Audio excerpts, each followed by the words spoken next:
शनिवार की सुबह मिडिल ईस्ट का माहौल अचानक और ज्यादा तनावपूर्ण हो गया जब यमन के हूती लड़ाकों ने इजरायल के रणनीतिक ठिकानों को निशाना बनाते हुए एक अलग किस्म का मिसाइल हमला कर दिया। यह हमला याफा क्षेत्र के संवेदनशील सैन्य अड्डे पर किया गया। बताया जा रहा है कि इस ऑपरेशन में फिलिस्तीन 2 हाइपरसोनिक बैलिस्टिक मिसाइल का इस्तेमाल किया गया, जो क्लस्टर वॉरहेड से लैस थी। हूती प्रवक्ता याया सारी ने अल मसीरा टीवी पर प्रसारित बयान में कहा, ये कार्रवाई गजा में जारी इजरायली हमलों के जवाब में और फिलिस्तीन की जनता के समर्थन में की गई। ये हमला कई वॉरहेड्स वाली फिलिस्तीन 2 हाइपरसोनिक बैलिस्टिक मिसाइल का इस्तेमाल करके किया गया और ऑपरेशन ने अपने उद्देश्य को सफलतापूर्वक हासिल किया। मिसाइल में कई वॉरहेड होने की वजह से स्थिति को और भी गंभीर बना दिया गया। रिपोर्ट्स के अनुसार ये मिसाइल शनिवार सुबह ठीक 5:30 बजे यमन की धरती से छोड़ी गई और लगभग 2000 किलोमीटर का सफर तय करके सीधा याफा के ठिकानों पर आकर गिरी। इसकी रफ्तार इतनी तेज थी कि लोगों को तुरंत अलर्ट कर शेल्टर में भागना पड़ा। वहीं दूसरी ओर इजरायली डिफेंस फोर्सेस ने दावा किया कि लॉन्च के तुरंत बाद ही उसने इस मिसाइल को इंटरसेप्ट कर नष्ट कर दिया।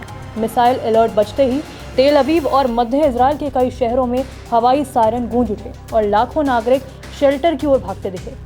अब फिलिस्तीन 2 मिसाइल की खासियत के बारे में बात करें तो ये एक सॉलिड फ्यूल हाइपरसोनिक तकनीक पर आधारित मिसाइल है।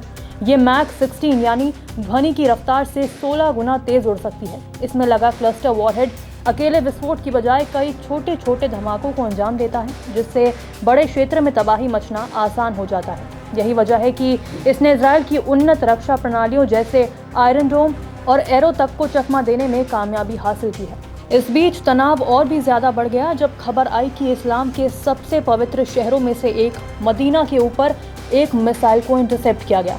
सऊदी मीडिया ने दावा किया कि मस्जिद नबवी के ऊपर हवा में एक मिसाइल को रोका गया और इसका वीडियो सोशल मीडिया पर तेजी से वायरल हो रहा है। वीडियो में साफ दिखाई देता है कि आसमान में चमकता हुआ गोला अचानक फटकर गायब हो जाता है। सऊदी अरब के मुताबिक उनका एयर डिफेंस सिस्टम सक्रिय होकर समय रहते इस खतरे को टालने में सफल रहा।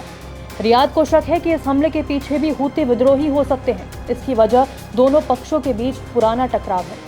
आपको बता दें कि यमन गृह युद्ध के दौरान सऊदी अरब ने हूती विरोधी गुट का समर्थन किया था।